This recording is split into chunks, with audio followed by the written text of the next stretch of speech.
Roman সানা আর দিয়া সিদ্দিকী বাংলাদেশের আর্চারির সবচেয়ে বড় বিজ্ঞাপন। সম্প্রতি ফেডারেশনকে না জানিয়েই যুক্তরাষ্ট্রে পাড়ি জমান দুই তারকা আর্চার। যদিও পরে দিয়া সিদ্দিকীর সাথে কথা হয়েছে ফেডারেশন সাধারণ সম্পাদকের। দিয়া আমাকে একটা ভদ্রতা দেখিয়েছে, আমি শোনাতে পারি যদি আপনারা শুনতে চান। আসসালামু আলাইকুম, শুভ সকাল স্যার।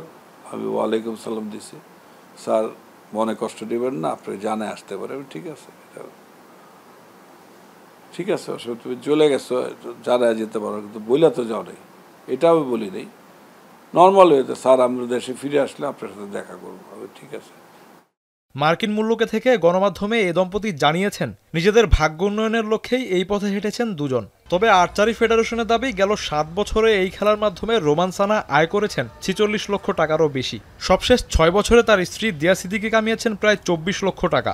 রোমান দিয়া এইভাবে দেশ ছাড়ায় অন্য খেলোয়াড়দের ভিসা পাওয়ায় জটিলতা হতে পারে বলে শঙ্কা করছেন ফেডারেশন সাধারণ সম্পাদক। এখন তো আমার তো মনে হয় যে আমরা আর কোনোদিন আমেরিকা খেলতে যেতে পারবো কিনা সন্দেহ আছে। কারণ একে তো তারা চলে গেছে, এটা দোষের না, চলে গেছে, ঠিক আছে, মানলাম চলে গেছে, কিন্তু পত্রপত্রিকা তো উঠতেছে, মিডিয়াতে হচ্ছে। হ্যাঁ, এমবেসি তো এখন আর ভিসা দেবে না। আমরা কার ক্ষতি করলাম? দেশের ক্ষতি করলাম। ফেডারেশনের ক্যাম্পে থাকা আর্চারদের ভাতা বাড়ানোর পরিকল্পনা দীর্ঘদিনের, শিগগিরই তা বাস্তবায়নও হতে পারে। তবে ভাতা সহ অন্যান্য সুবিধা বাড়ালেও খেলোয়াড়দের গোপনে বিদেশ যাত্রা এড়ানো সম্ভব কিনা, এমন প্রশ্ন ছিল ফেডারেশন কর্তার কাছে।